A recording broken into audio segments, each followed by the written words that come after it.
Hello everyone.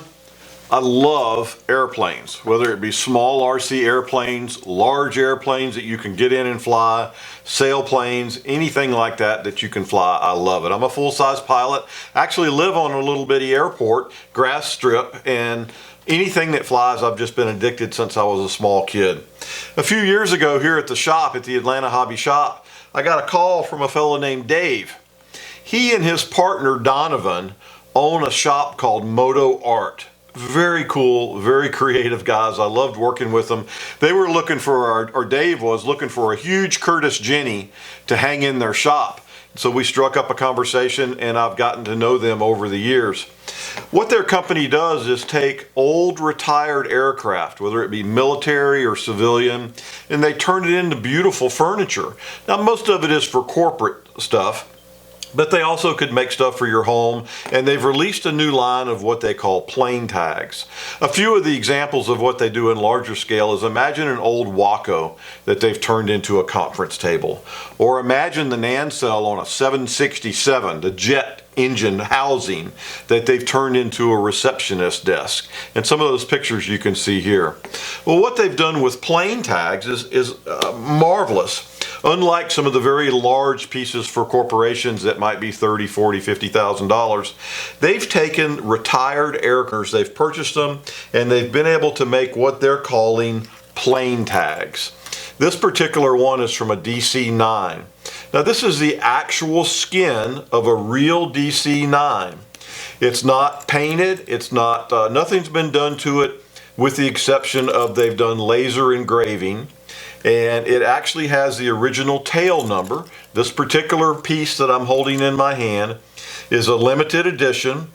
It's number 578 out of only 5,000 of these that they made out of this particular aircraft. And the tail number on this is November 917 Romeo Whiskey.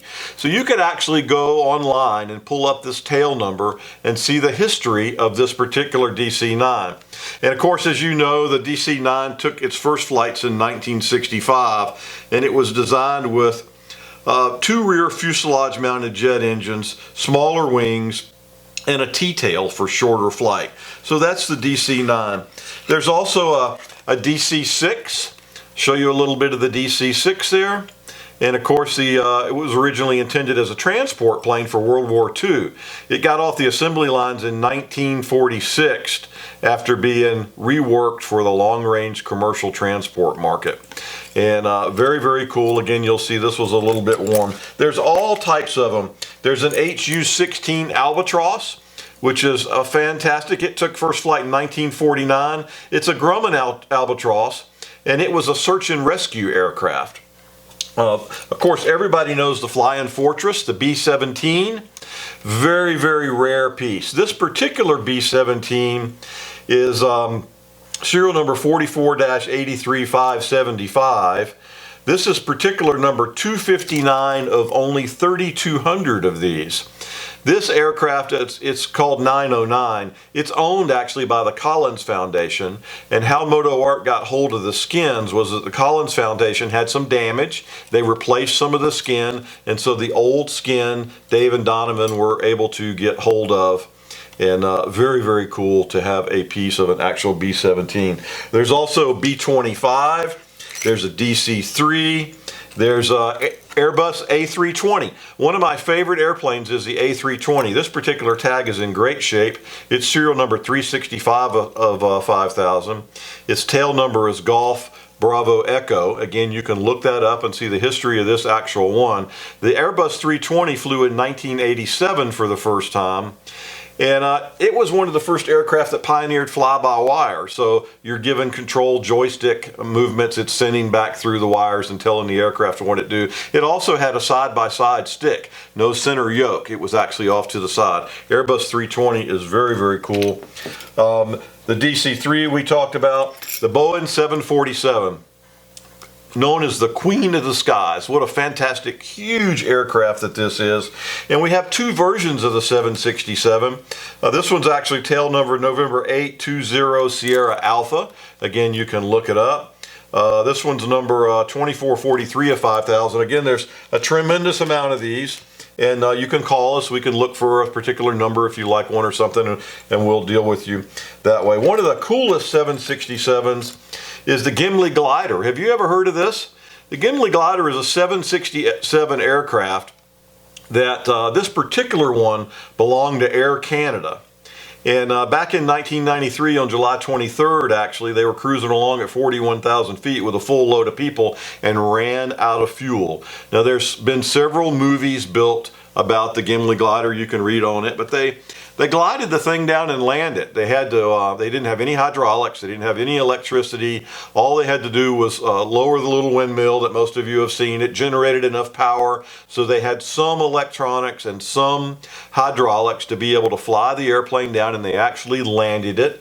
It was fantastic. Nobody got hurt. You should read up on the Gimli Glider a little bit. It's tail number 604. We do have quite a few of these. They're very, very rare again. This one's number 1910 out of 10,000. I have one of each of these in my personal collection. You could use these as luggage tags. You could use them as gifts. A tremendous amount of things. They're very well made. Again, they're all original. So the skin, for instance, if you look at this DC-3, the skin, hold that up there so you can get a good shot of it. This one's very worn.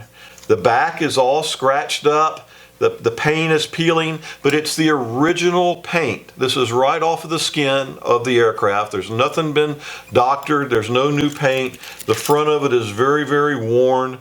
This is serial 4315957. It's 416 out of only 1,000 of these.